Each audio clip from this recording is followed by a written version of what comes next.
So, Dr. Dansu is an assistant professor at Tohoku University and is doing an amazing job there. He has actually won several grants, scholarship, and today he's just going to put us through some rudiments that is needful. Now, because a quite number of everyone here, especially the mentees, are in need of sort of opportunity. So now, having Dr. Danso in our midst, you can ask him after he's done. You can ask him any question that you feel you do not understand or that bothers your mind with respect to CV, with respect to research prowess, with respect to how to secure this funding, even in a most competitive way, how you can get them. So without saying much, Dr. Dansu, you have the floor, sir. Right, sir. Thank you very much for the opportunity. I'm so grateful. I think I don't really know much about the group, so I really like to get clarity so I can know, so I don't say things that are not right. Okay, yeah. Now, so this is a mentoring group for BSc to MSc, MSc to PhD. Majority of the guys who are on this group are first class students. Excellent. And one way or the other, I found them on Twitter, LinkedIn. Some approached me, some Dr. Balajobi directed them to contact BMA. So, and I found out that in order for them to have access, why don't we mentor this set of students? So far, I've given them a task in terms of literature review. Abraham is working on that. So what they do in that literature review, because most of the time when they get to graduate school, they need to do a literature review of what the research is all about, the gaps. And sometimes, or most times, that literature review is also being published. So it talks about the existing methods, the gaps that has been over the years. So they are doing that, and Abraham Ziri is actually championing that course with them. So it's just purely a mentoring group. Majority of them are first class students, and I think there are like 4 or 5. Three of them are in here. So while that is going on, we're also looking at where you can also come in and enlighten them on demystifying the process, how to secure this funding, what is actually needed to be more competitive in the space, because gone are those days when a little few people, very few people have access to scholarship and the knowledge, but now we have, in fact, information overload. And yet, everybody knows about it. Tutus are there competing with the first class. So how does it become more competitive with them? Now, majority of these guys are mathematicians, and they are more into applied mathematics. You understand now? So we really narrow it down like that. And thank God for your kind of a person. You've actually secured several funding with respect in the field of mathematics. So which actually poses you to be an excellent person to open up and demystify so many things to them today. Okay. All right. Okay. Actually, they called it Dr. Adeniji's mentoring group. That's what Abraham tagged the group. Okay, nice. Dr. Adeniji's mentoring group. Okay. All right, so that's okay, because I was I think I really like that. So let me, yeah, these are the kind of things I really like to do. To like, I like to hold people's hands so that people don't get through to go through the same kind of troubles I've been through. You know, a lot of us when we started out, we did not really have such opportunities. Okay, so I don't have a slide, but so I'm going to make it like a class kind of thing. So, can you see my OneNote? Okay, I guess you can see that now, right? Okay. Yes. Okay, nice. So, now that I know what the group is about altogether, can I meet each person? Like, let me know your stage. Are you done with MSc? You're going for PhD, or you're looking for PhD funding or something like that? Let's start with Abraham Ziri. Then we go to Abraham Oluwasegun, and then Adejimi is my boss. Oladile Yusuf. Let's start with Ziri. All right. Thank you very much, sir. All right. Thank you for the privilege and for accepting our request to come and enlighten us more about scholarship pursuits. My pleasure. My name is Abraham Babaziri in full, a Nigerite from Niger State, reside in Mina. Nice. I teach with Federal University of Technology in Mina, Niger State. All right. Currently, I have my master's degree already, Okay. and I'm on the track of doing scholarship for my PhD. Nice. Yes, sir. Thank you. So master's to PhD. Yes. Sir. Okay, nice. Okay, so let me just do this. Okay, let me use your surname since there are two Abrahams. So Ziri, MSc going to PhD, right? But I mean, yes, sir. Since this is going on YouTube, I think let me be careful about your names. Like, I think this is unnecessary. Let me put only relevant information. Yeah. Okay, I think your word alone is enough for that. Sorry. No, Dr. Danso, I even think that so that you can be free. I think at the end of the day, you're still going to edit it, right? I hardly get to edit. I just like natural stuff like that. I have like 150 videos on YouTube. I've never edited anyone. Okay, Yeah. then. So I just like that normal class feel. Yeah. Okay, that's great. Because I didn't want it to get constrained before. That's why.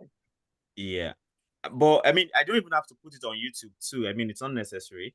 But I just feel maybe more people can learn from it. But if anybody is not comfortable with it going on YouTube, please just let me know. It doesn't have to.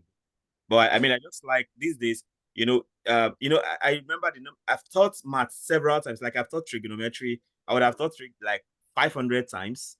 But I mean, coming to know about YouTube, right? You can teach it once, and then 1 million people can learn it. So you don't have to teach 1 million times. So that way, I just see the power of amplifying. Make one effort, and then it's always there for exactly success. So that's why I like to put things on YouTube these days. But if any of you is not comfortable with me putting on YouTube, it's very I don't have it's not compulsory. I do that.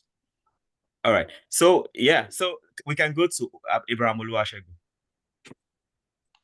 All right. Thank you for this opportunity, sir. Yeah. My name is Abraham Oluwasegun, currently a final year student at the Federal University of Technology, Mina. Nice. In my last semester, sir. Okay. So yes. So I'm currently working on my undergraduate thesis, which is on partial differential equations using neural network, nonlinear partial differential equations to be specific, sir. Nice. So cool. All right. So let's go to Oladile Yusuf.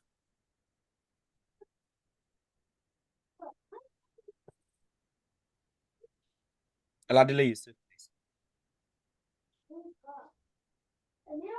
You are muted.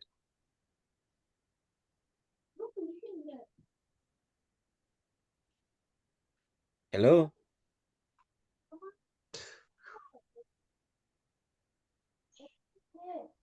You are still muted.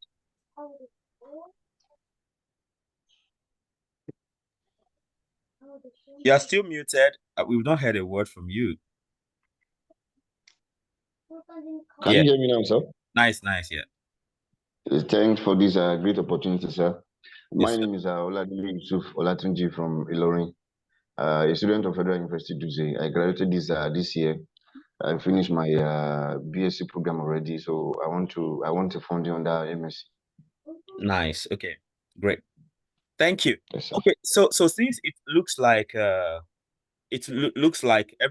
you are either okay. I think we have a final year person, we have somebody who has finished, and we have somebody who has finished MSc. So I think this funding thing is really, really important.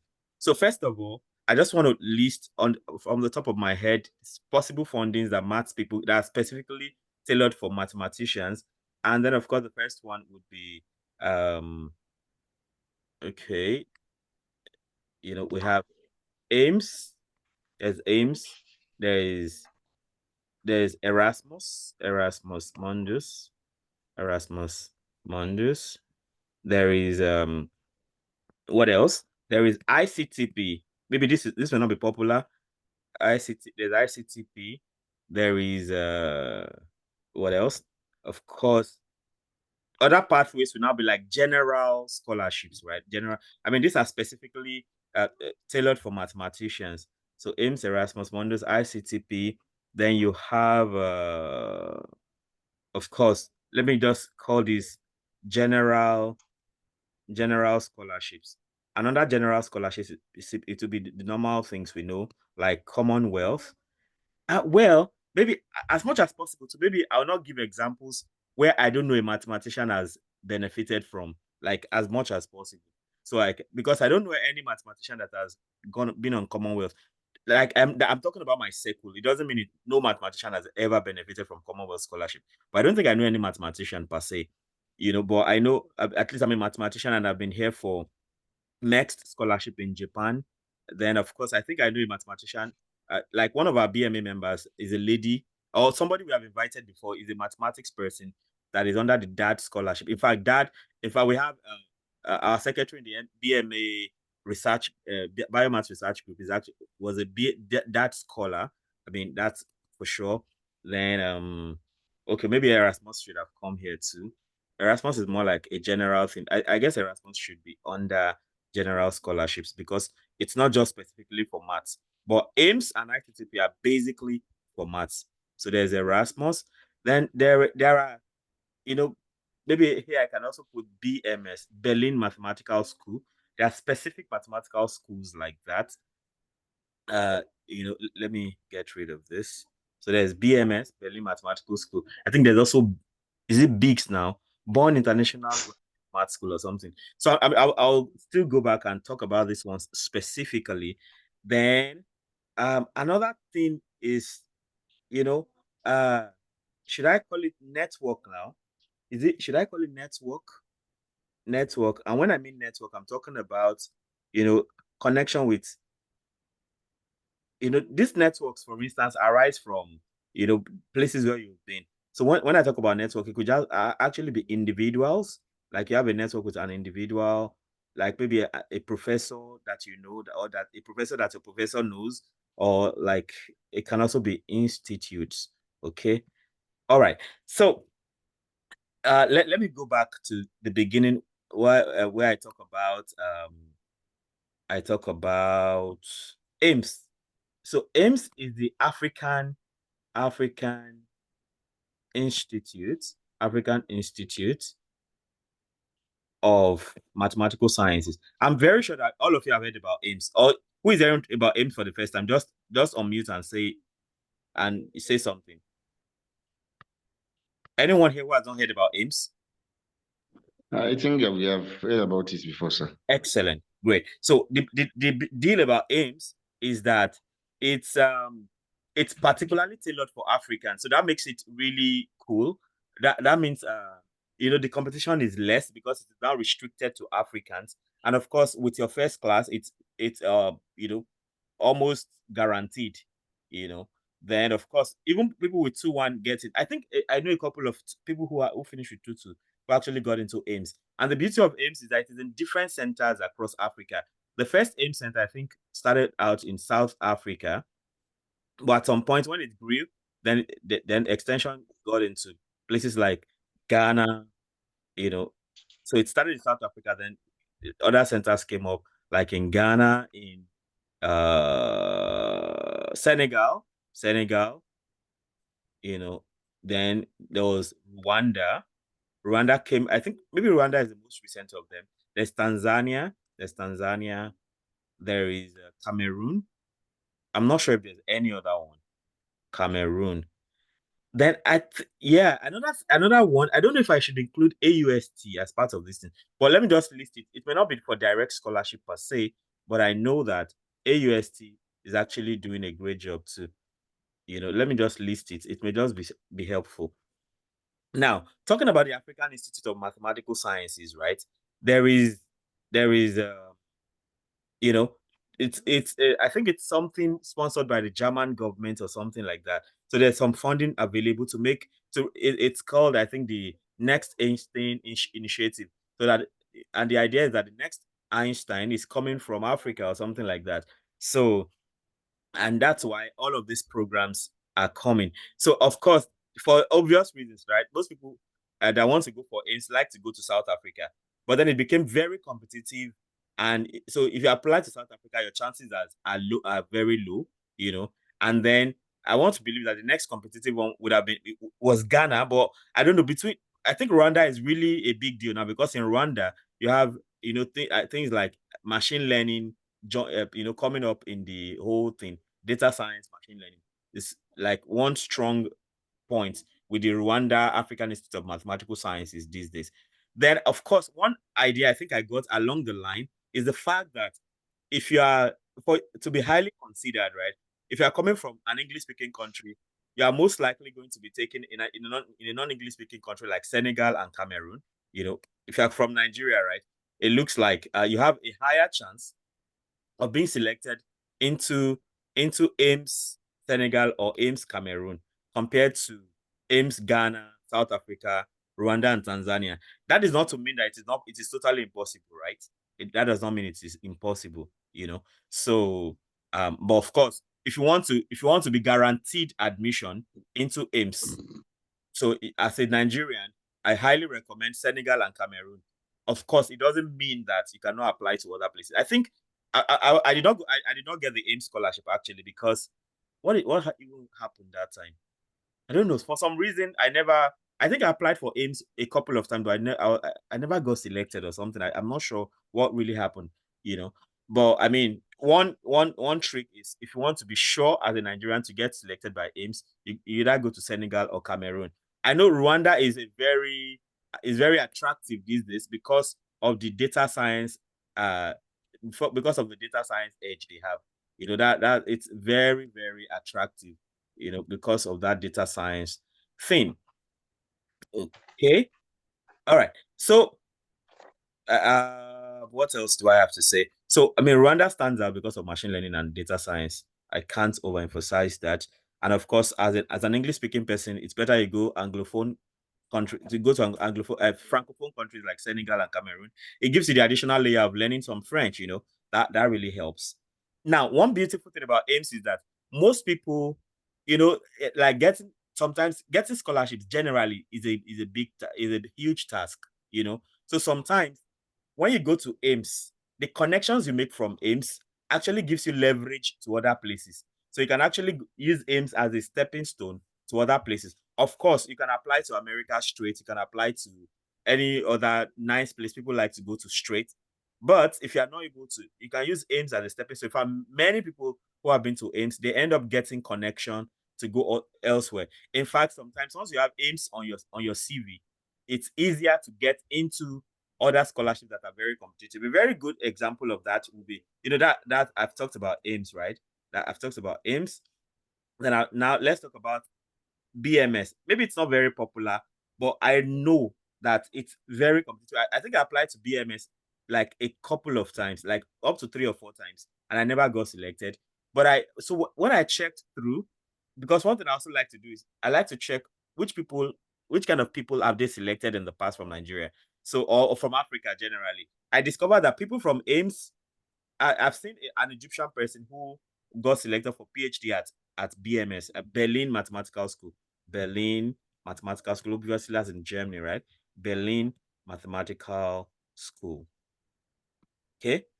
So, you know, so from AIMS, it's very easy to step in there. So going straight to AIMS, going straight to BMS with your bachelor's degree, I don't know, it may not be that easy, but from AIMS, you may find your pathway to BMS, Berlin Mathematical School. I think that's all I want to say about Berlin Mathematical School, because I really don't know anybody one-on-one who has been to Berlin Mathematical School, except for those I saw online. But I mean, I know for AIMS, I have friends who have been to AIMS South Africa, Rwanda, Ghana, Tanzania, Senegal, and Cameroon. At least I know one person, at least, that has been to those. So all the AIMS centers, like people I know one-on-one, like friends and all that, you know. So that goes.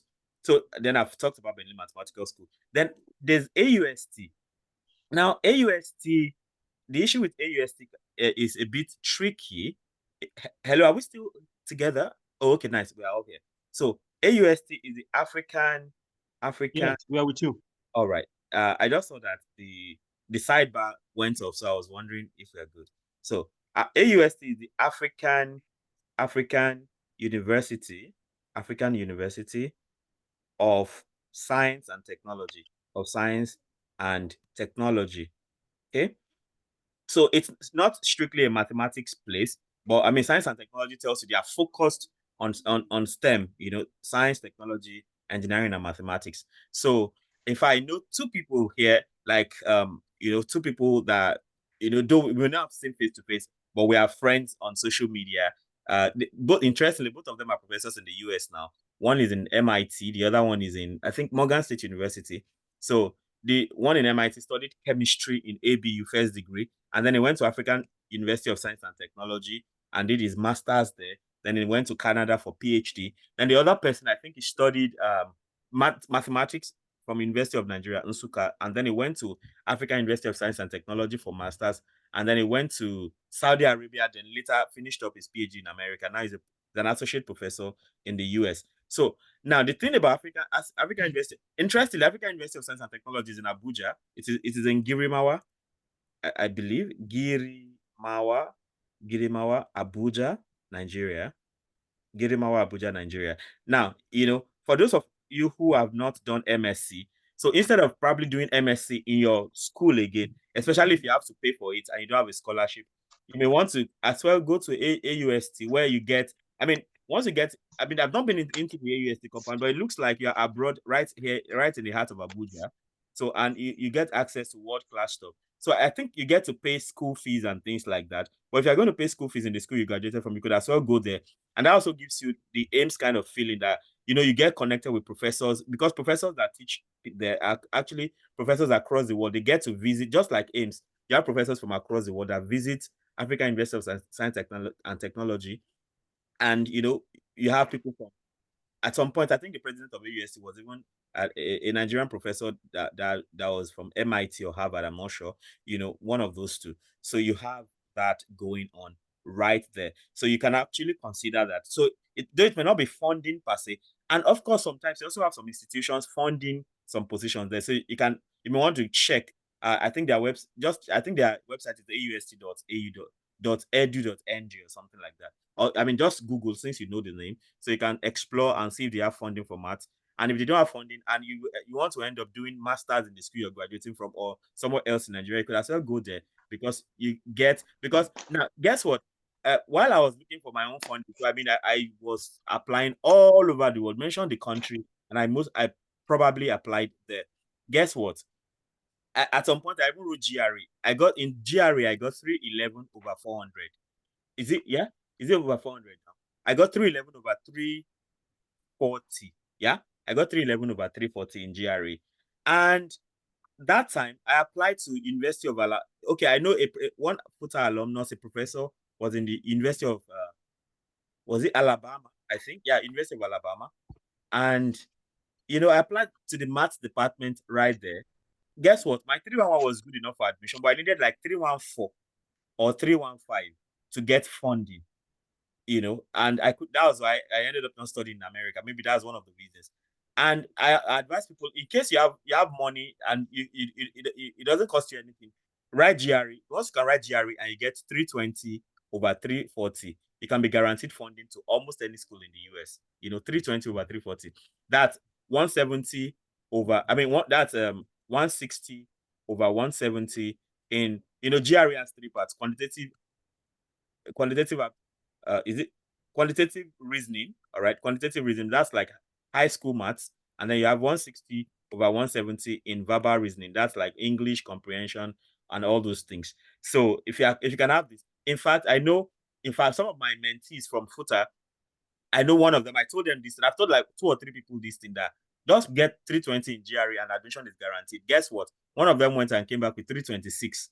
And the guy, after that time, he got into, I think, University of UND, University of Notre Dame, or one school like that, or Northern Dakota, or I'm not very sure. So he just wrote GRE, got 326. And as a math student, as a math graduate, you stand a high chance, especially with your first class, you stand a high chance of blasting GRE. And I've given you the goal. The goal is get 320/340. That's 160 in quantitative reasoning and verbal reasoning. And funding will come calling for you. Even Harvard is not beyond your reach. Stanford is not beyond your reach. And the advice is, if you apply to the US, maybe you are going to get there. If you apply to the US, it is always advisable you apply to maybe one Ivy League university, then another university that is not Ivy League, but it's up there. They have a classification for all these universities, like all these R1, R2, like, so, but for me, like an Ivy League university, then another university. If you do all the Googling, you find all this information. So apply across board like that, and then most likely one is going to work, especially if you have the money to write GRE and get at least 320/340. I think that's a powerful tip that works most of the time. But of course, if you don't have money, you don't have to kid yourself about GRE. There are other ways. You just need to be to explore all the opportunities. So I've talked about AIMS, I've talked about Berlin Mathematical School, and I've talked about African University of Science and Technology. Then there is ICTP. Maybe that's one that a lot of people don't get to explore, especially if you're not in the network where people talk about ICTP. I think ICTP is the Institute of, I'm not sure now. Correct me if I'm wrong. I think it's the Institute for, or of, I'm not sure, Institute of Computational. Maybe somebody can help me Google. If I'm wrong, just tell me so I can correct it. Institute for Computational and Theoretical Physics. Theoretical Physics. Okay. So if you find out that it is not correct, it is not computational. I'm not sure about the computational, but I have an idea. A feeling it is Institute for Computational and Theoretical Physics. Now, once you hear theoretical physics, it is simply maths, basically. Theoretical physics is just simply mathematics. All right. So now ICTP is in Italy. It is in Trieste. Or I'm not sure if that's what they call it, but that's the spelling. It is in Trieste, Italy. And what they do there is this, just like the name implies. So if you look at it, you think it's just physics they talk about. But their focus are mainly in the areas of mathematics and physics. Mathematics, and physics, all right? Basically. And the interesting part, and every application of this, like, applied maths, applied physics, all those things. And one thing that happens there is that they have a program which is called a postgraduate diploma. So it may not be master's per se, but it is called postgraduate diploma. So if you finish your first degree, you can go for a postgraduate diploma, and that postgraduate diploma and once you go there, another thing ICTP will do for you is that once you go to ICTP, right, it gives you opportunity to connect. So you can finish there and get into you can meet a professor. In fact, I know someone who got there, went for postgraduate diploma, and somehow went to France for master's and PhD, like that. So the postgraduate diploma, I think it's just for 1 year or something, or 18 months. I'm not sure which one now. But from the name ICTP, just Google it, you find all this information. So from there, you can go for MSc and PhD. So one thing all of this is doing for you is that though it may not be straight to master's or straight to PhD, but AIMS, AUSC, postgraduate, this ICTP, they are all giving you opportunity. International Center, thank you. International Center for Theoretical Physics. I really appreciate that. International Center, yeah. I wasn't sure of this. International Center for International Center. Okay, let me do a neat job now. International Center for Theoretical Physics. Okay, let me be sure again that I saw that well. International Center for Theoretical Physics, yes. International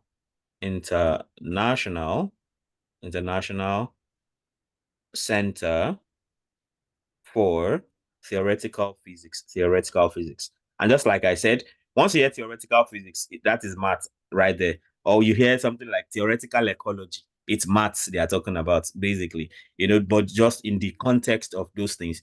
Okay, so you can go for a postgraduate diploma at ICTP in Trieste, Italy, for 1 year to 18 months or something. And then, from there, now, the thing is that once you have any of these things I've mentioned, you have AIMS, you have AIMS, you have AUSD, you have ICTP on your CV, it gives you way more opportunity to go to do some things that you wouldn't have done with your bachelor's degree directly. For instance, I think I was telling you about my GRE. The reason why I told you about GRE was that, my 311 was good enough for admission into University of Alabama Maths Department, but it wasn't good enough for funding because I needed just 3 points. Like I needed 314 to get funding. Can you imagine? But guess what? If you attend AUST, or you attend ICTP, you don't need GRE to get into University of Alabama. Can you imagine that?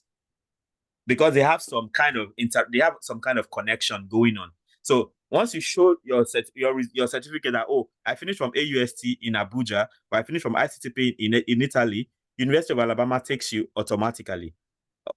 Yeah, is it AUST now or ICTP? I know those two, they have some kind of connection with other universities. In fact, while there, you're able to see more opportunities that are accessible to you. So you want to explore all of these things. Of course, let's talk about the general scholarships now. Let's talk about general scholarships. So for general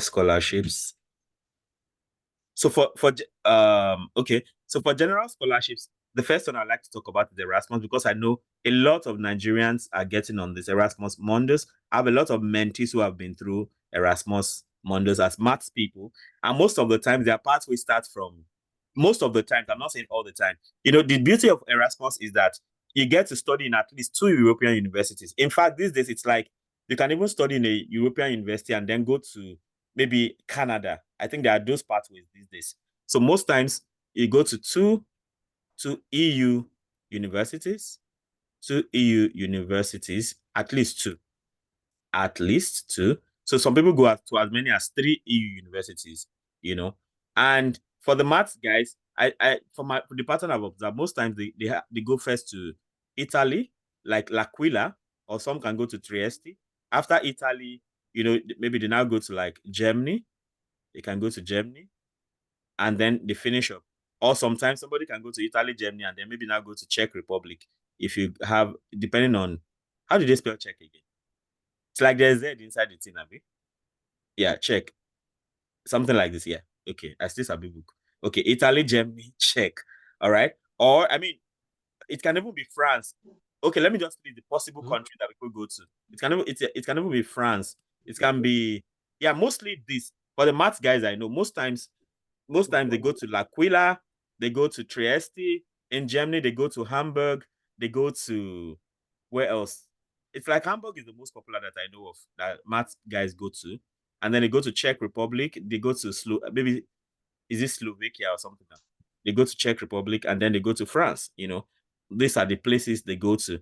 And of course, once you get an Erasmus scholarship, it's easier to now enter the US, or anywhere else you want to go. Of course, don't forget, some people also go to Canada as part of this Erasmus program. Of course, there are other places like Poland. Currently, I have a mentee in Poland on Erasmus Mundus. Where else? All these places. Even like, okay, I know some engineering person who had been to, was it Sweden or Denmark now? Now, all these countries, all these EU countries, but mostly I know that Italy is a constant feature, and it is mostly L'Aquila University, and then of course, maybe France, Germany. I know somebody who has been to Czech. Then I know somebody currently in Poland. Especially talking about mathematics, guys, not to talk of maybe the other people that are like into engineering and all the rest. Okay, that's Erasmus as a general scholarship.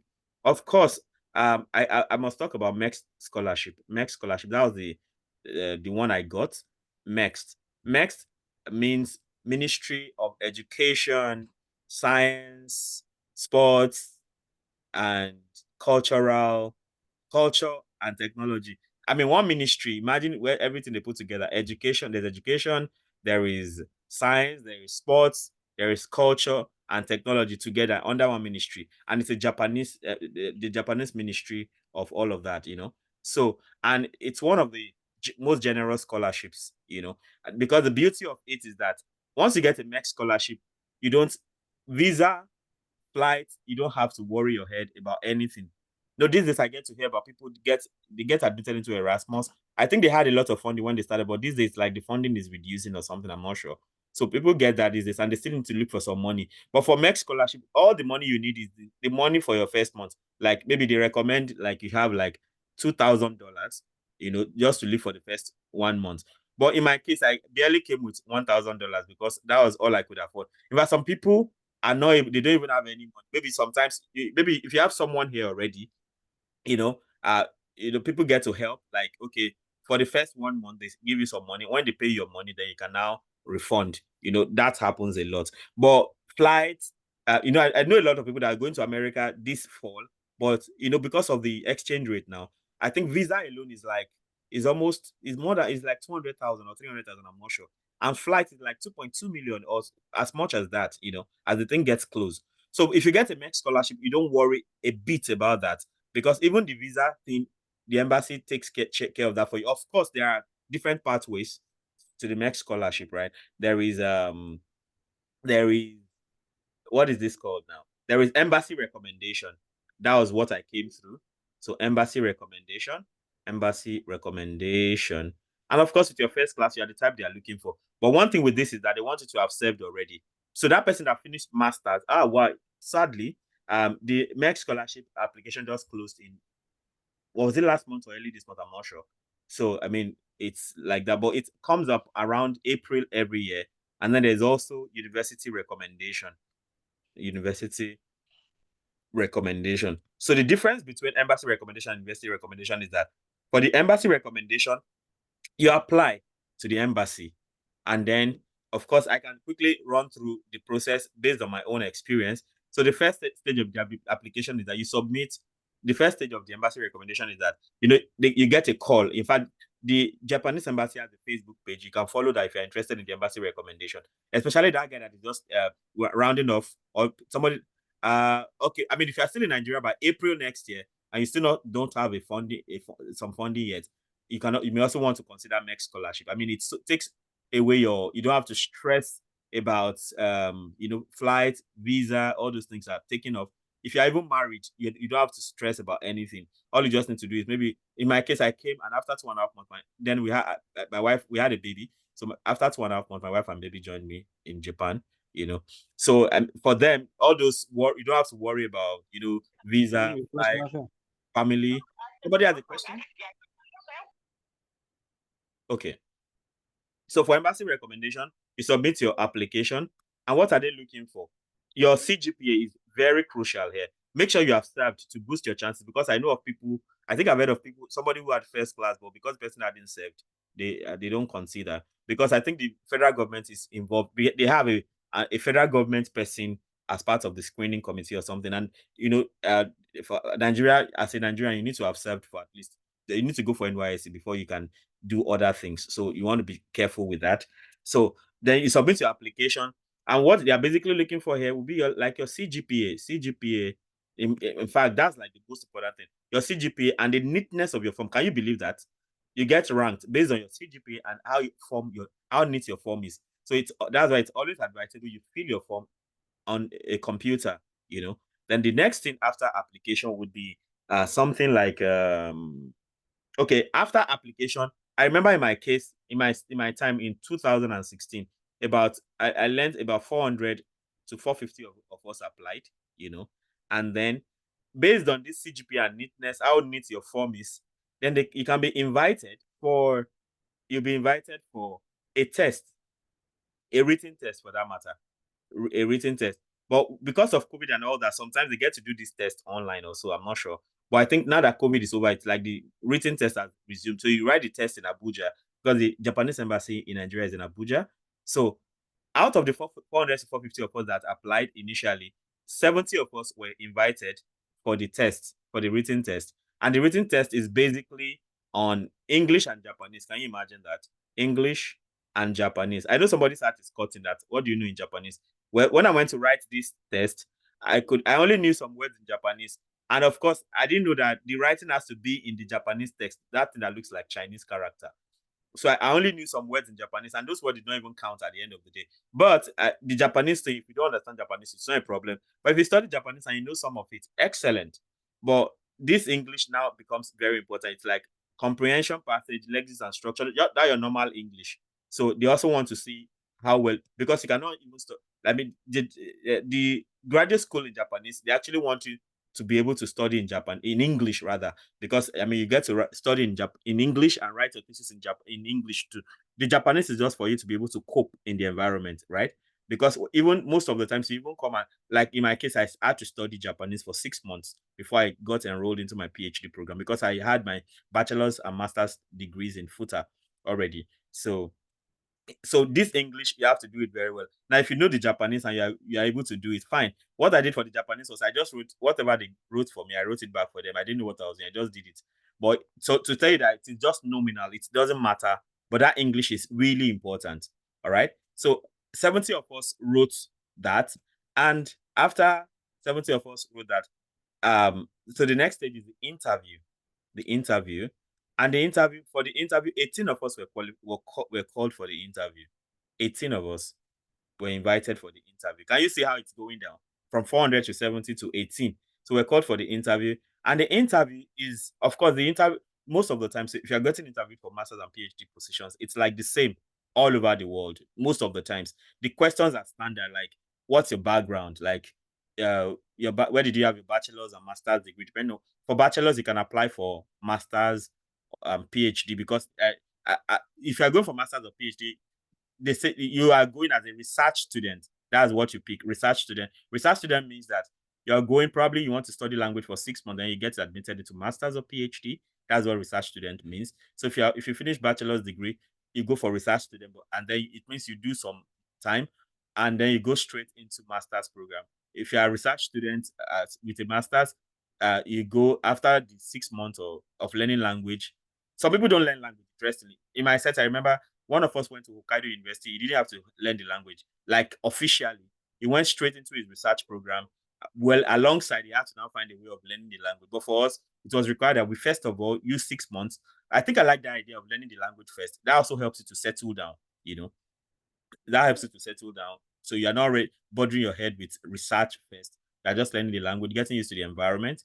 So 18 of us were called for the interview. So they ask you about your background, your academic background, your research background. Then the next thing they ask you another question like, why did you choose Japan? So for me, when I was asked why I chose Japan, I'd made the research ahead to say, oh, Japan, as a mathematician, right? I'm a mathematician and I'm going to Japan for PhD. So I just checked what is the most important award in mathematics, and that is the Fields Medal Prize. And then what is the general award globally? That's Nobel Prize, right? And as at that time, Japan had produced 3 Field Prize winners and like 24 Nobel Prize winners. So that was the catch. Like, oh, I chose Japan because Japan has produced 24 Nobel Prize winners and like 3 Field Medal Prize winners. So it means that there's really something, a lot to learn in Japan. I believe that the interviewers must have been really, really impressed with that kind of answer. So you want to articulate your reason. Then another thing is, okay, maybe why Japan, right? Why Japan? That's another question. So you can easily extrapolate the same thing to any kind of master's or PhD interview you want to have, So because the questions will be about the same. So then another question I want to ask you is about your research. So what is the importance of your research? Or what is your research, right? And what is the importance of this research? So you have to, here you have to, one basic thing you want to do, which is not necessary most of the time, but I think it helps a lot, is how does your research relate to the sustainable development goals? In case you don't know about the sustainable development goals, you want to start Googling now. There are 17 of them, So you want to see how is your research related to the sustainable development goal? Which problem is it solving as related to the sustainable development goals? That's one very good thing. Of course, as a mathematical I did maths, right? And I was going for mathematical biology. And mathematical biology is basically talking about epidemics and environment. And so that's like, so I'm already talking about health and environment. And those are two big areas where a lot of funding is going to. This is healthcare and environment. So I was able to tell them that, see, I'm interested in epidemics, and that's a lot of issue. In fact, can you see the 2020 COVID issue was something big that really called the whole world's attention. So I was able to establish that, okay, though I studied math, right, but I'm going for mathematical biology, which takes care of environment and health. Okay, so another thing I want to tell you is, they'll ask you your future plans. Like, what do you want to do? You want to continue? Like in my case, I was asked if I was going to continue to work when I graduate. Would I continue to work in Japan or return to Nigeria? Of course, then I was, I had I was a full-time staff already. Immediately after bachelor, I got retained after NYSC because of first class, right? And so I was already an assistant lecturer in full-time before that time. So I told them, of course, I'll return to Nigeria, after my PhD, which I did. So after my PhD in 2020, I returned to Nigeria for 2 years and 2 months before I came back here because of my family and all that. So they ask you about future plans. So you tell them whatever it is. Of course, tell them no lies. Of course. What else could they ask you here? Yeah. I mean, those are basically the kind of questions that get to talking about your research, talk about the research and how it's applicable to the sustainable development goals. Now, can you imagine after the interview, selection, 8 of us were selected. 8 out of 400. That's like 1/50, right?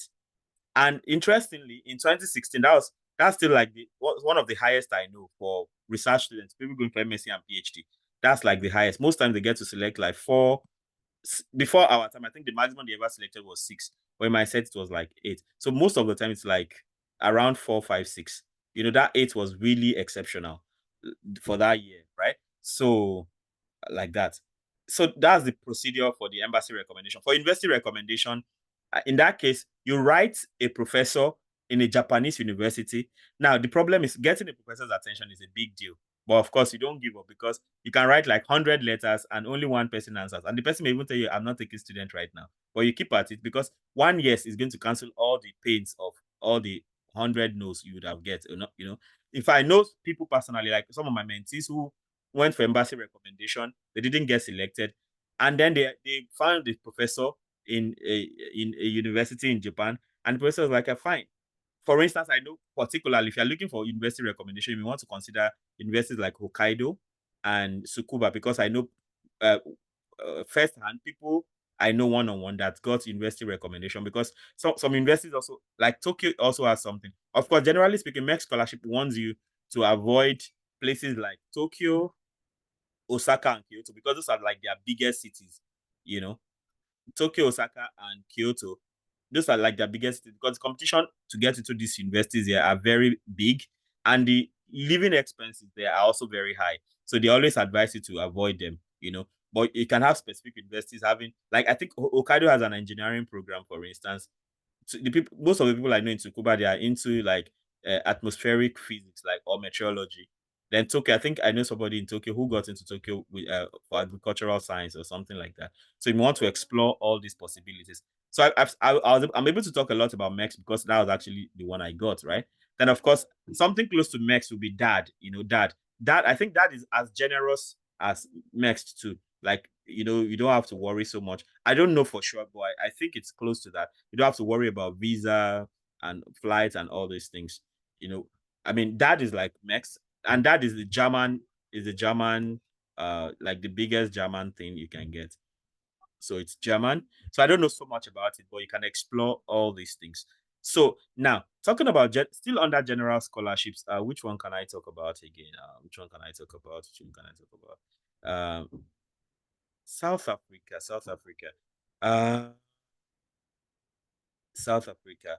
If you also want to check out TWAS, TWAS, TWAS is like the world.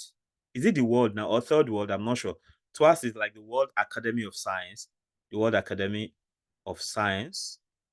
So it also pays attention to the third world. So the competition can also be less. So most of the times, people that go for TWAS, I think I've heard of somebody who got like an NRF TWAS scholarship and studied in South Africa. So if you want to check this out. So most of the times, TWAS, in fact, even postdocs happen for TWAS, right? So you have TWAS for, say, most of the times, people study in Malaysia, Pakistan. At least I know somebody who has gone to Pakistan.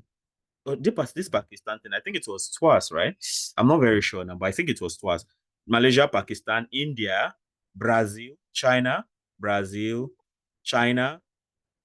South Africa.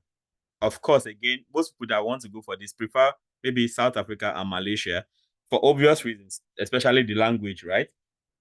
So, so you want to explore that. So they have PhD, they have postdoc and all that. Of course, China is also a very good place people go to Then Brazil, I think. I don't know. Brazil is not a bad place. I mean, all of them, at least. I know I've heard of somebody who went to South Africa. I know a lot of people, China have their own scholarships, even beyond TWAS, right? So, but TWAS is like, is mostly held in most of these countries, Of course, there's Commonwealth, although I don't think I know any mathematician who has one Commonwealth scholarship. That's based on my circle. So now another thing is, now I'm talking about scholarships and all these things, talking about general scholarships. You can also have assistantships, right? Especially when we focus on the US, you have assistantships. Please, are we still together? It's like, I'm sorry. Normally, Mike, I like to get feedback. I mean, at this point, any questions, please? I want you to round up. Then after you round up, then we can maybe Okay, nice. ask questions. Okay, I think after assistantships, I'll just round up. So talking about assistantships, right? There are some scholarships, there are some funding that are not called scholarships. They are not called scholarships. It can be an assistantship, like in the US, for instance. Most of the times, you can, of course, if you are persistent enough, you can apply to US schools and get assistantships. And the most common ones are like maybe research assistantship. Then there can be teaching assistantship. Yeah, maybe once in a while you can have maybe look like an administrative assistantship, because I first time I have an experience with something like this, but the most common ones are like the first two. Now, what assistantships mean is that of course, maybe you're admitted into a master's or mostly PhD, I think, or even master's. So you're admitted into an MSc stroke PhD program, all right, and they don't call it scholarship. Maybe your professor now has some, or the department has funding for you. I mean, this is common for maybe Canada and especially the USA, right? Mostly, So you're admitted from MSc or PhD, and the department or professor has funding to pay you some money, and then you are a research assistant, meaning that you're going to help out in the lab with some research or whatever, or teaching assistantship. I think this is the most common one. So you get to teach undergraduates and you get paid for that, and that takes care of your own master's and PhD studies. Of course, assistantship is something like that. So maybe you get to do some job, you get to do some job, some administrative duties, and you get paid. That's not so common. But I think the most common is teaching assistantship, followed by research assistantship, and then you have admin assistantship. So as a teaching assistant, you get to teach, and then you get paid to cover your own education.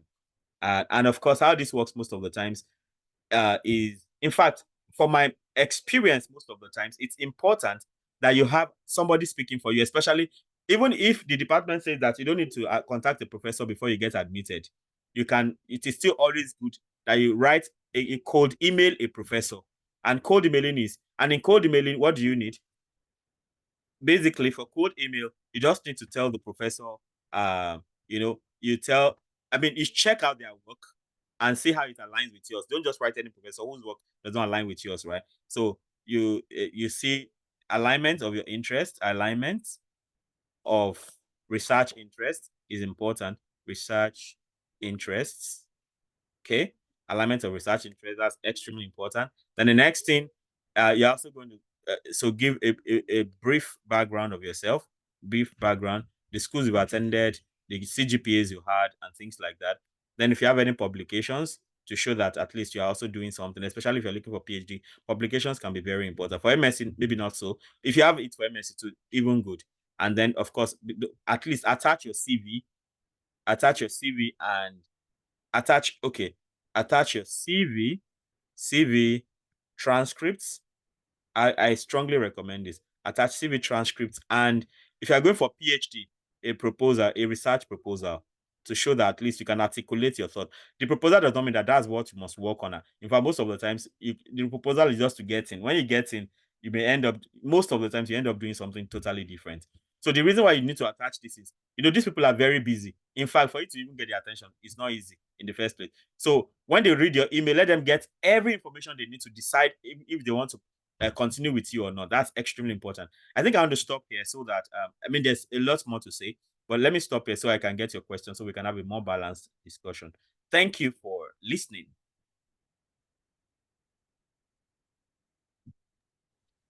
Thank you, sir. Yep. Thank you for your time. May Allah reward you. I'm very good, to be honest. We really appreciate your effort, your time, your contributions. So may God bless you, sir. So I have some questions based on publications. Okay. Because most of the scholarship, like all those are Saudi Arabia scholarship, like that King Fahd, all those King Abdullah, most of them they used to request for they used to ask for publications. And sometimes maybe GRE or to fail. So like mine now, I was able to get to whom that English proficiency certificate. I was able to get it from my school. So for that publication, so I have issue with that. Most of the scholarship, like that, there is even one Arizona University. So when I was trying to apply, there was like I have to have like at least one publication. I just finished my BSc this year. Oh, okay. So interesting. So that's one of the issue. Though I was overall best student of our set though, but still I still have to get one publications. Great. What your final year project? What was it about? Yes, I work on optimization model and risk reduction of boa cement. So is it not publishable? Is it not something you can publish with your supervisor? It's something I can publish, but my HOD was the one that I said he would help him to do that, but it seemed like the man is busy or something. So I even prepared the journal already. You are doing what? I said I've already prepared the project in form of journal. Okay. The trouble with that is it's hard to it will be somehow it will be academic fraud if you go ahead and do it on your own. So can we now, based on that experience, can you work on something else? Maybe with somebody like Dr. Jimi, or we can come together and maybe do something together in that line, but you lead the project since you already have the experience. If it is something you can do, then we can work on that and and get that boosted. Or if all of us here we are interested in something, we can also actually come together and publish a paper which can also help everybody here. So it's something we can pull up. But because it would be wrong for you to just go ahead and publish that thing since you did not do it alone, you did it with your supervisor. So that's the little barrier there. But we can whip up something if you want. Yes, of course. Well, that's a good idea, sir. Yeah, so you can discuss more with Dr. Jimi and let's see if you can pull that off. Okay, sir. Yeah. Any other question, please? Yeah, Olajumoke, you're asking if it is recorded. Yeah, it's going to be recorded. As soon as you're done, I'll upload it on YouTube and send you. I'll send a link to Dr. Jimi and he will share with you. By the way, I have a YouTube channel where I teach maths. And recently, I'm teaching scientific computing with Python, the kind of computation you will need as mathematicians. So, I guess I'll share the link with you before we go. So, I'll appreciate if you can subscribe and enjoy the content. Yeah. So, interestingly, if there's no other question, I was going to talk about. I never knew we had a lady in the house. I've been having this thinking that I should talk about specific scholarships for ladies. Now, 2 ladies in the house as well. interesting. So I was going to talk about that. So let me. Dr. Dansu? Yes, please. Yeah, I just want to suggest that with respect to the publication, is it possible that you can spearhead it and mentor? Because I really want all of them to have a publication because it would definitely help them. Yes. And make their chances more competitive for them to be chosen. Okay, good. In the spirit of swift action, because my intention before was to put you and Dr. Akode in charge of all of them in terms of the publication, because I know both of you can drill them, but I've not discussed with him. But now that you brought it up, you can spearhead it. Yeah, in fact, I really love that. So please, maybe you, Oladile Yusuf, you have finished your are you the one who has finished your masters? No. I just finished my BSc. Oh, okay. Well, it was Ziri that finished masters, right? Abraham has finished his masters. Is approaching PhD. Okay, well, I don't think it even matters. Can Yusuf, maybe you can create a WhatsApp group, then we all then you get we have a WhatsApp group. We have a WhatsApp group already, sir. Then add Dr. Danso to the WhatsApp group. Add Dr. Danso, then Dr. Jimi will talk to Dr. Akonde. Then we can all come together and So if all of you work on a paper, and I mean that's one paper automatically for everybody, so that makes sense a lot. So we Okay, can But that makes it 2. makes it 2. Yeah, they are working on a literature survey paper. Oh, interesting. So with this, yeah, so with this one, it makes it 2. Oh, okay, nice then. Nice, great. So that's lovely. So that was so nice to do. So talking about female specific scholarships, right? Female specific scholarships. It's lovely to have female mathematicians in the house. Okay, I think it's important to talk about this. Now, in case you don't know, as a lady mathematician, you are a rare species. If you don't know that today. So you are a big person. Now, because of that, there are organizations like the OWSD. What is OWSD again? Organization for Women in Science in Developing Countries or something. I'm not very sure. So I'm not sure of what I'm writing. So somebody can check to tell me if what I'm writing is right or wrong. So Organization for Women in Science in developing countries. I'm not sure. So whatever it is, just let me know the correct thing, just like you did with ICTP. I think this is it.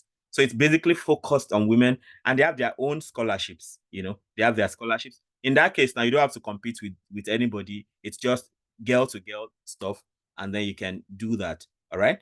So, okay. You have that, right? So OWSD, so you can begin to Google that. So they have their own scholarship. And then there is this, there is Schlumberger. Is this Schlumberger Foundation? I'm not sure. Now, is it Schlumberger, whether foundation or something? I'm not really sure what it is. So Schlumberger Foundation too. You can go for a PhD in any science subject. In fact, somebody I call a mentress, she's currently in the US. She studied physics in FUTA. I think she also did masters in she did masters in the UK, maybe under Commonwealth, and then got a Schlumberger Foundation scholarship. Schlumberger Foundation. So I mean, this is basically for women. So you just face it there and then you go. Generally, even when you do general application, even for AIMS to tell you they are specifically they pay special attention to women, So I mean, as a woman with a first class, if you are competing with other men, you even have you stand a higher chance. So please go for it. So check these things out and see how these things work. Okay. So somebody wants to follow the YouTube channel immediately or something. So I'll copy the link right away. So do we still have questions?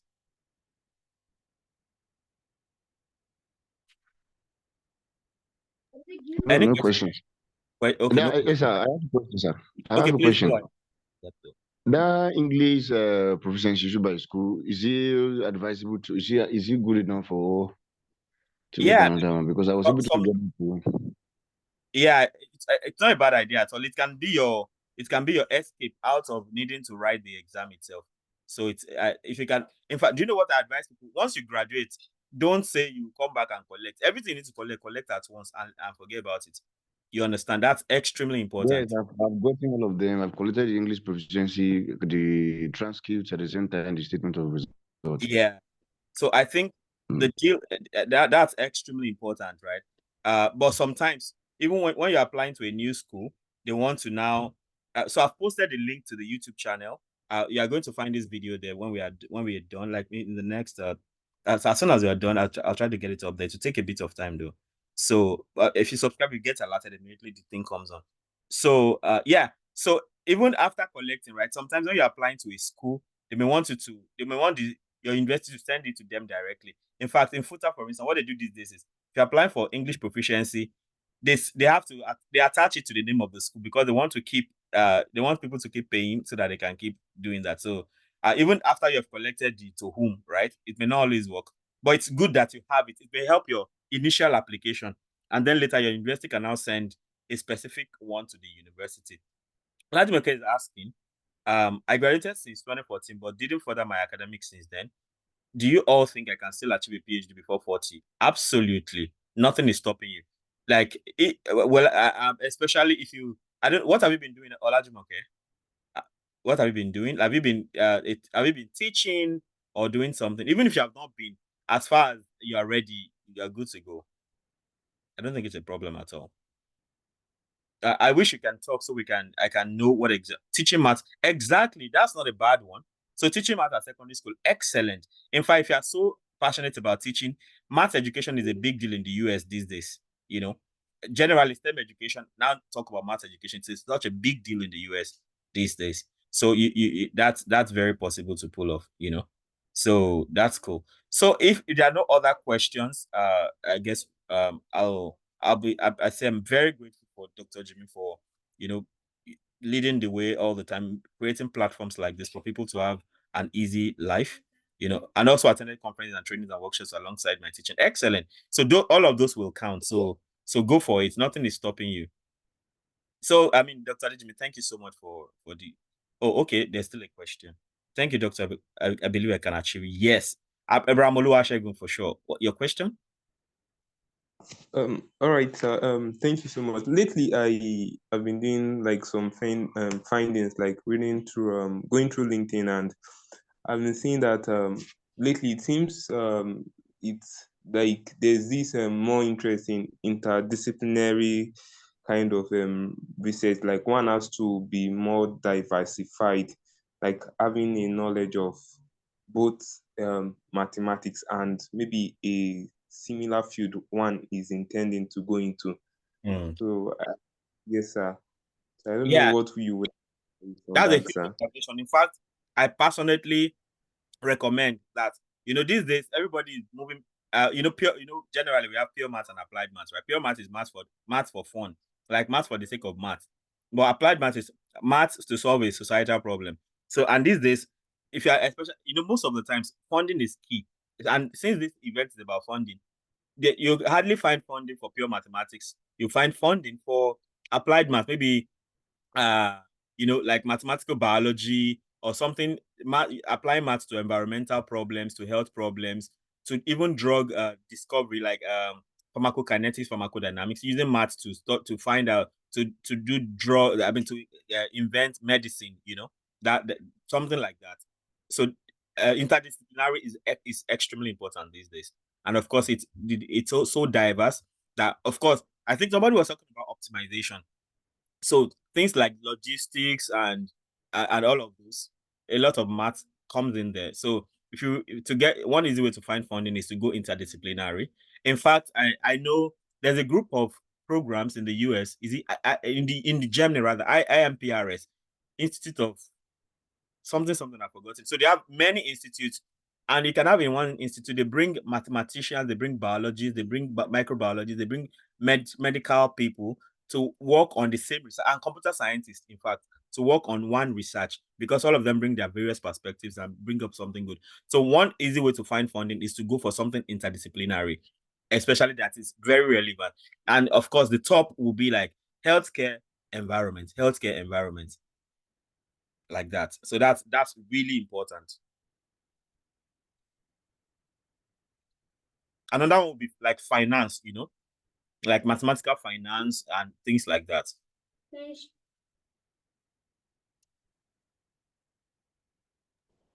Thank you. Yeah, you're welcome. So if that's fine, then I hand over to Dr. Jimi. Thank you very much for always for the great things you do, for creating all these platforms. Thank you very much, sir. Yeah. Thank you, sir. All right. Yeah. Thank you very much, Dr. Dansu. Like we used to, like I do call you a backing of our land. Gentle. Thank you, sir. Oh, so I'm gonna try and inform. Thank you very much, Dr. from Dansu. We are grateful. Yeah. Yeah. So Abraham, I'm gonna send you Dr. Dansu's contact, so you add him to the group. I'll speak with Dr. Akwadi. So both Dr. Akwadi and Dr. Dansu will walk you guys through the paper publication. And one of the things I just want to appeal to you all is that we are working towards a target, but we need some important ingredients that can actually distinct you among your competitors. And I will need 100% immediate response. to any task you have been given by them. See, these guys are extremely busy. Believe you when I say that. They are engaged with a lot of things. So if they are taking their time to see that they want to add value to you, see, these guys are not looking for papers. They have more than enough. But out of passion and out of touching the life of so many people and not making sure that talent go to waste is the reason why they are committed to this. So if they are showing that level of commitment, then you need to reciprocate or respond with that same energy as it is. So once Dr. Akonde joined the group, so both Dr. Akonde and Dr. Dansu will walk you guys through the paper publication. So which means that there are 2 paper publications in prospect as we speak. And I'm very sure that once they come on board, they would give you a deadline or a due date that the paper must be through.